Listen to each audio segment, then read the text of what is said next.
Quelque part sur la côte atlantique, à quelques mètres sous la surface de l'océan, un petit animal au corps globuleux recouvert de piquants se promène. C'est un oursin. Comme tous les échinodermes, il ne possède pas de pattes, mais cela ne l'empêche nullement de se déplacer activement. Il utilise à cette fin des centaines de podia, sortes de petits pieds rétractiles terminés par une ventouse.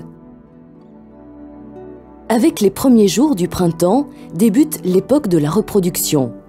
Les oursins femelles libèrent dans l'eau de mer des milliers d'ovules au travers d'orifices ménagés dans les plaques génitales du sommet de leur teste. Les gamètes sont aussitôt emportés par les courants et les remous.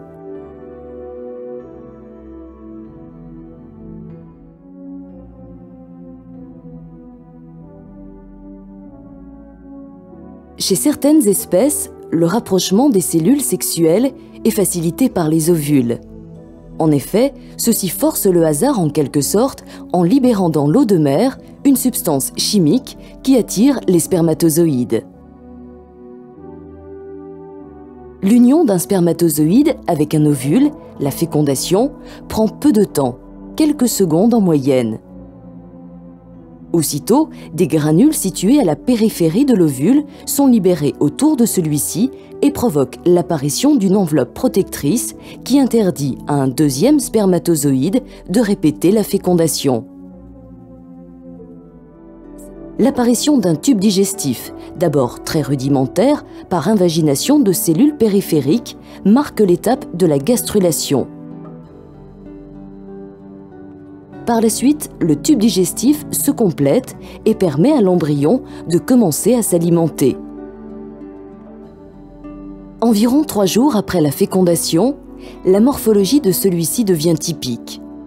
Il acquiert l'aspect d'une petite tour Eiffel et prend alors le nom de larve Pluteus.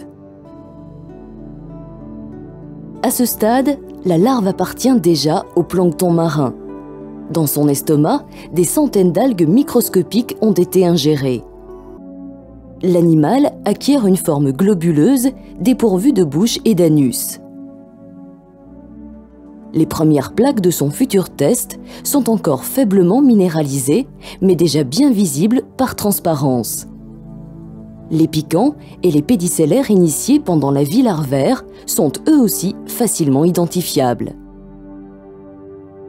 Dans les jours qui suivent la métamorphose, les pièces du squelette se minéralisent de plus en plus et s'étendent progressivement.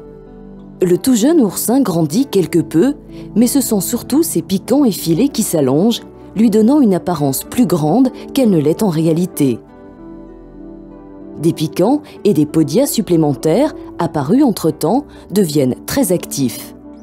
L'animal commence à se mouvoir et à grimper le long des obstacles et des parois rocheuses.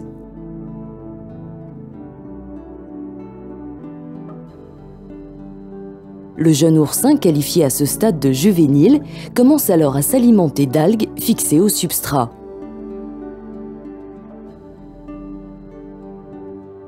Trois mois plus tard, les oursins juvéniles ont un test de 5 à 10 mm de diamètre. Ils se déplacent, se nourrissent, grandissent de plus en plus. Commence alors pour eux une nouvelle vie au fond de l'océan. Dans 2 à 3 ans, ils seront adultes et capables de produire à leur tour des gamètes. La transmission de leur patrimoine génétique à la génération suivante ne sera plus qu'une question de temps et de circonstances favorables.